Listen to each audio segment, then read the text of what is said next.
इन दिनों जंगल में भयंकर वर्षा हो रही थी। लगभग हर दिन बारिश ही होती, कभी सुबह तो कभी शाम को। ऐसे में पक्षियों को बड़ी कठिनाई का सामना करना पड़ता। कालू का बेटा रोता हुआ बोलता है, मम्मा मैं अब भूखा नहीं सो सकता, मुझे कुछ तो खाने को दो मम्मा। चुप कर जग्गू, तुझे दिखाई नहीं देता बाहर तेज बारिश हो रही है, ऐसे में मैं दाना कहाँ से लेकर आऊँ। कालू जी आप जग्गू बेटे को ना डांटें, अब इस बेचारे का क्या कसूर, वो 3 दिन से भूखा सो रहा है। आप कैसे भी करके आज थोड़ा भोजन ले आए। गौरी मैं कल भी गया था, पूरे जंगल में पानी भरा पड़ा है, गला हुआ दाना भी नहीं मिलता, मैं कहाँ से लेकर आऊँगा। आप रहने दें, मैं ही जाती हूँ, अपने बच्चे के लिए कुछ न कुछ तो ले ही आऊंगी। गौरी ध्यान से जाना, ऐसे मौसम में भूखे चील अपना शिकार ढूंढते हैं। अब मरूं या बचूं, लेकिन अपने बेटे को भूखे मरते नहीं देख पाऊंगी, मैं चलती हूँ। फिर गौरी कौवी अपनी जान को दांव पे लगा के तेज बारिश में ही घर से निकल जाती है। इधर चिड़िया के बच्चे भी भूख से तड़प रहे थे।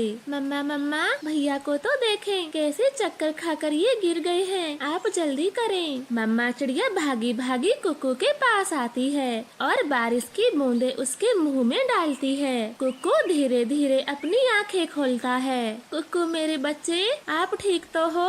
हाँ मम्मा मैं ठीक हूँ, बस थोड़े से चक्कर आ गए थे, आप चिंता ना करें, मुझे कुछ नहीं हुआ। कुक्कू भाई ये सब भोजन न खाने के कारण हो रहा है, लेकिन मम्मा क्या करे, ऐसी बारिश में दाना कहाँ से ढूंढ कर लाए। गुड़िया बेटी आप भाई के पास रहें, मैं बाहर जा रही हूँ, कहीं न कहीं से तो भोजन लाना ही होगा, वरना मेरा कुक्कू मर जाएगा। नहीं मम्मा मैं भूखा रह लूँगा, लेकिन आप बाहर ना जाएं, कल बुलबुला की मम्मा को चील पकड़ के ले गई थी। बच्चों मुझे कुछ नहीं होगा, मैं वापस घर आ जाऊंगी, आप घबराएं ना। ऐसे बोलकर मम्मा चिड़िया भी भोजन की तलाश में घर से निकल जाती है। बाहर तेज बारिश हो रही थी, आसमान में काले काले बादल छाए हुए थे, उन्हें कुछ भी ठीक से दिखाई नहीं दे रहा था।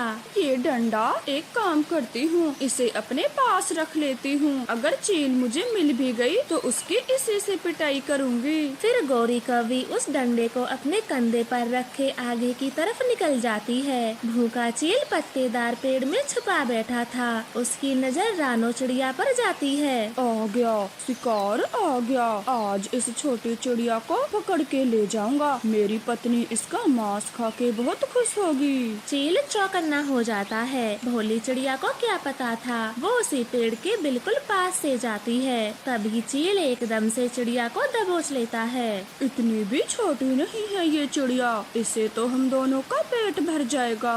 मुझे छोड़ दो, भगवान के लिए मुझे जाने दो, मेरे बच्चे भूखे हैं। चुप, एकदम चुप, अगर मैंने तुझे छोड़ दिया तो मैं भूखा मर जाऊंगा, तू तो आज मर के ही रहेगी। वो चील चिड़िया से ऐसे बोलता है। तभी गौरी कौवी उसे देख लेती है।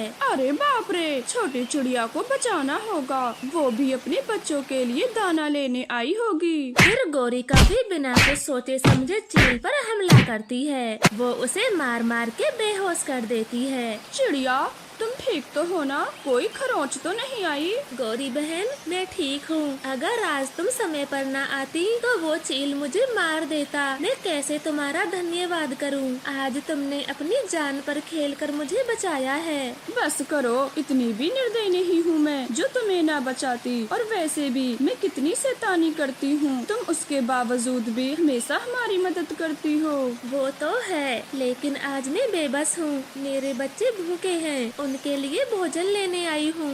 मेरा जग्गू भी पिछले 3 दिनों से भूखा है, ऊपर से ये बारिश, पूरे जंगल के पक्षी परेशान हैं। ऐसे फिर वो दोनों भोजन की खोज साथ साथ करती हैं। वो दोनों उड़ते उड़ते काफी दूर आ जाती हैं। भी अच्छा हुआ जो ये बारिश बंद हो गई, अब शायद कुछ मिल सकता है। चिड़िया इतनी देर से उड़ उड़ के मेरे पंख भी दुखने लगे, और कितनी दूर जाना पड़ेगा। गौरी कौवी ऐसे बोलकर रुक जाती है। वो जहाँ पर रुकती है हैं वहाँ बांसों का झुंड था। गौरी एकदम से बोलती है, चिड़िया बहन ये देखें, बड़े बांस के झुंड के पास कुछ नए बांस उगे हैं, इन्हें हम खा सकते हैं। गौरी ये क्या बोल रही हो? भला बांस भी कोई खाने की चीज है? अरे हाँ, तुम हटो। बचपन में मैं जब छोटी थी मेरी माँ ये बांस खाया करती थी और हमें भी खिलाती थी। ये खाने वाले बांस हैं। फिर गौरी कव्वी जल्दी से 2-3 बांस तोड़ लेती है। चिड़िया भी उसके साथ 2-4 बांस तोड़ लेती है और वो दोनों अपने जंगल आ जाती हैं। गौरी कव्वी बांस के छोटे छोटे टुकड़े करती है और चिड़िया को खिलाती है। लो जग्गू बेटे, तुम भी ये खाओ, इसका स्वाद बाकी चीजों से हटके है। चिड़िया तुम भी लो। पता नहीं गौरी तुम अब क्या क्या खिलाओगी, मैं देखती हूँ खा के। फिर रानो चिड़िया भी एक बांस का टुकड़ा खा लेती है, उसे वो बहुत स्वादिष्ट लगता है। गौरी तुमने तो सही कहा, ये बांस खाने में तो बहुत स्वादिष्ट है, इसका स्वाद भी अच्छा है, हम इसे खा सकते हैं। फिर रानो चिड़िया बांस लेकर अपने घर आती है और दोनों बच्चों को खिला देती है। अब बच्चों का पेट भर गया था। मम्मा पहली बार मैं ये बांस खा रहा हूँ, इनका स्वाद भी अच्छा है। मम्मा मैंने क्या सोचा है, आप जैसे हमारे लिए गरम गरम खिचड़ी बनाती हो, अगर कुछ इन कच्चे बांसों से भी बना दें तो ये खाने में बहुत स्वादिष्ट लगेंगे। गुड़िया बेटा आपने एकदम सही पहचाना, मैं अभी ऐसा कुछ करती हूँ, मैं इन्हें एक अच्छा व्यंजन बनाऊंगी। फिर चिड़िया अगले दिन अपनी कढ़ाई चूल्हे पर चढ़ा देती है। वो काफी देर सोच विचार करने के बाद बांस के पकौड़े तल देती है। मम्मा ये तो बहुत स्वादिष्ट हैं, मुझे बांस के पकौड़े और दो, मैं और खाऊंगा। चिड़िया ढेर सारे बांस के पकौड़े बनाती है और कुछ पकौड़े गौरी कव्वी के लिए भी ले जाती है। उनको भी पकौड़े बहुत स्वादिष्ट लगते हैं। अरे वाह चिड़िया बहन, आपने तो बांस के पकोड़े ही बना डाले। ये इस मौसम में बहुत टेस्टी हैं। पेट भर गया इन्हें खा के। गौरी मेरे पास कढ़ाई है, क्यों ना और बांस लाकर जंगल के बाकी पक्षियों को भी बांस के पकौड़े खिलाए जाएं, जैसे हमारे बच्चे भूखे थे। ना जाने कितने पक्षियों के बच्चे भूखे होंगे। ठीक कहा चिड़िया, मैं भी तुम दोनों के साथ जाऊंगा बांस लेने। ऐसे में दूसरे पक्षियों की मदद करना बहुत अच्छी बात है। ऐसे बातें कर वो तीनों बांस के जंगल चले जाते हैं और काफी सारे बांस लाते हैं। चिड़िया अपने घर में बांस के पकौड़े बनाती है और कालू गौरी घर के बाहर भूखे पक्षियों को पकौड़े बांटते हैं। दे दो, मुझे और दे दो, मेरी पत्नी और बच्चा बहुत भूखे हैं। हाँ मिट्ठू तोते, क्यों नहीं, ये ले पूरे 3 प्लेट पकौड़े ले जा और पेट भर के खिला अपनी पत्नी बच्चों को। गौरी कालू ये बांस के पकौड़े तो बहुत स्वादिष्ट हैं, मुझे भी दो। वो कबूतर को भी 1 प्लेट पकौड़े दे देते हैं। ऐसे वो सभी पक्षियों को बांस के पकौड़े खिलाते हैं और खुद भी खाते हैं। प्यारे दोस्तों आपको हमारे बांस के पकौड़े कैसे लगे? दूर किसी जंगल में कुछ पक्षियों का बसेरा था। एक दिन की बात है, रानो चिड़िया के घोंसले में फल और कुछ चावल रखे थे। उसी जंगल में एक कौवों का जोड़ा भी रहता था। वो तो बहुत आलसी थे। पति कालू जी, जोरों की भूख लगी है और वो देखें छोटी चिड़िया के घोंसले में भोजन है, क्यों ना हम जाके खा लें। नहीं गौरी, चिड़िया इस समय नदी पे गई हुई है, किसी ने हमें देख लिया तो हम चोर कहलाएंगे, जंगल से भी निकाल दिए जाएंगे।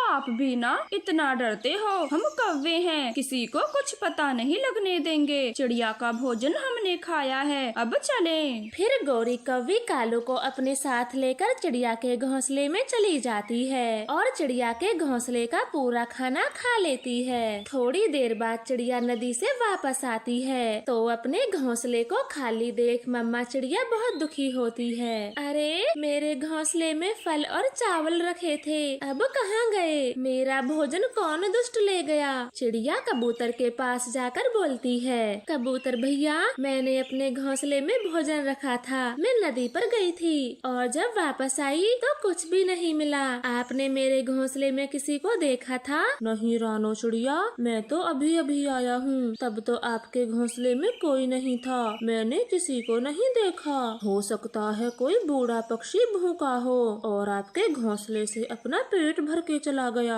आप सही कहते हो, कोई बूढ़ा पक्षी ही होगा जो भोजन खाकर चला गया, वरना हमारे जंगल में ऐसा तो कोई नहीं करता। ऐसे बातें कर चिड़िया दोबारा से भोजन की खोज को जाती है। इधर कौवे तो आराम से बैठे थे। देखा कालू, किसी को कुछ मालूम नहीं हुआ और हमने चिड़िया का भोजन भी खा लिया। हाँ गोरी, और उस चिड़िया का क्या है, मिनटों में भोजन खोज लाती है। दाना भी कितना स्वाद था। इस तरह से दोनों कौवे पति पत्नी चिड़िया का भोजन खा के बहुत खुश थे।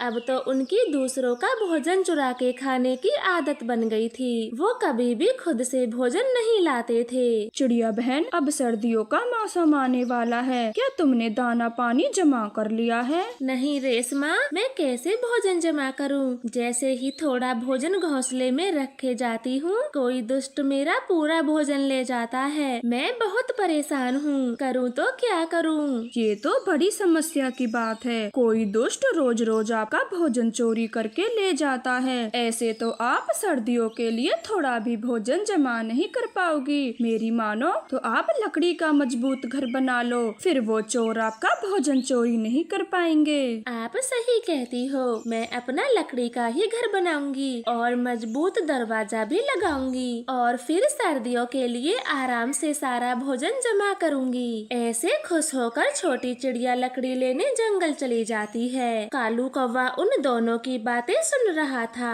वो भागा भागा अपनी पत्नी गोरी के पास जाता है। गोरी, चिड़िया अपना घर लकड़ी से बनाने वाली है। अगर उसने लकड़ी का घर बना लिया तो हम भोजन कैसे चुरा पाएंगे? हमें बड़ी दिक्कत होगी। ना ना कालू जी, चाहे कुछ भी हो, मैं छोटी चिड़िया को लकड़ी का मजबूत घर नहीं बनाने दूंगी। अभी तो पूरी सर्दी पड़ी है भोजन चुराने को।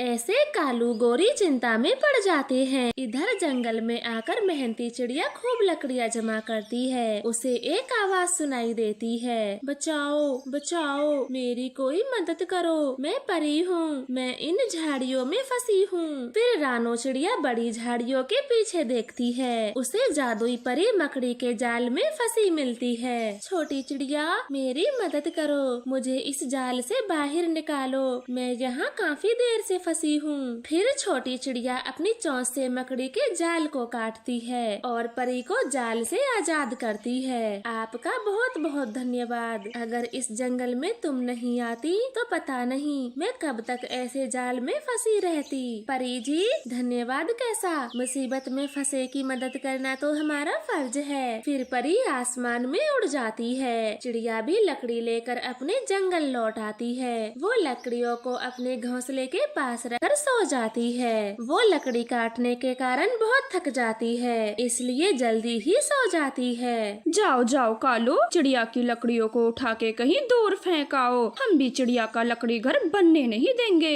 फिर कालू कौवा चिड़िया की लकड़ी का गट्ठर उठाता है और घने जंगल में फेंक आता है। सुबह को चिड़िया फिर से दुखी होती है, मेरी लकड़ी कहाँ है? मैंने रात को यहीं रखी थी, अब तो वो चोर मेरी लकड़ियाँ भी चुरा के ले गया। चिड़िया रोती हुई फिर से जंगल जाती है और दुखी मन से लकड़ी काटती है। रात को कालू कौवा फिर से आता है और चिड़िया की लकड़ियों को ले जाकर नदी में फेंक आता है। बेचारी छोटी चिड़िया सुबह फिर से रोएगी, मेरी लकड़ियाँ कहाँ हैं? मेरी लकड़ियाँ कहाँ हैं? ऐसे हंसता हुआ कालू कौवा चिड़िया की लकड़ियाँ नदी में फेंक देता है और अपने घर को आ जाता है। चिड़िया बेचारी फिर से दुखी होती है, बस बहुत हुआ, मैं लकड़ी का घर बनाऊंगी ही नहीं और अब लकड़ी लेने नहीं जाऊंगी। ऐसे परेशान होकर चिड़िया अपने घोंसले में लेट जाती है। कालू और गोरी तो खुशी से झूम रहे थे। देखा कालू, बस 4 दिन की मेहनत की चिड़िया ने और लकड़ी लाने का भूत उतर गया उसके सर से।